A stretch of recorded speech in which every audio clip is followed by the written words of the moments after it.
सपा प्रमुख अखिलेश यादव ने कहा, जो कुछ हो रहा है और जिस प्रकार की खबरें आ रही हैं कि आंसू गैस के गोले छोड़े जा रहे हैं, किसानों को रोकने के लिए और आंदोलन खत्म करने के लिए कीलों के साथ साथ दीवारें तक खड़ी की गई।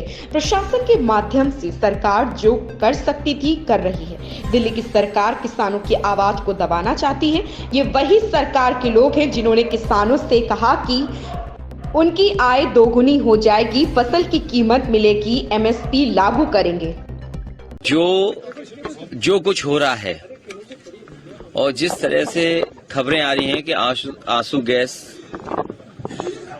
और उससे पहले किसानों को रोकने के लिए, आंदोलन को खत्म करने के लिए कीलों से लेकर के न जाने क्या क्या दीवारें तक खड़ी की गई और प्रशासन के माध्यम से जो सरकार कर सकती थी वो सरकार कर रही है।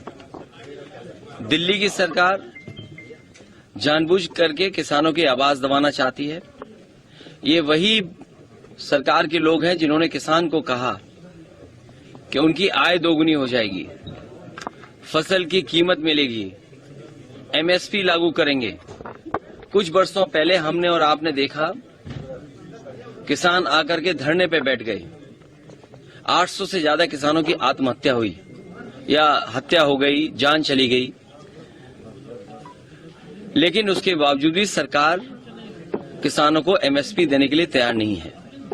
तो जो सरकार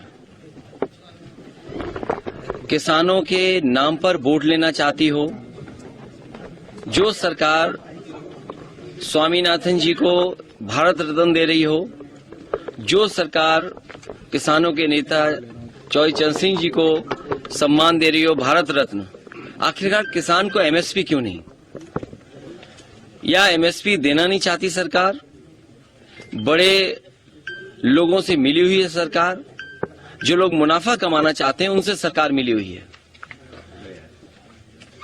और उसी का परिणाम यह है कि किसान की आवाज दबाने के लिए लगातार सरकार इसी तरह का व्यवहार कर रही है किसानों के साथ। आने वाले चुनाव में जो 2024 को होने जा रहा है, देश की जनता भारतीय जनता पार्टी को हटा देगी।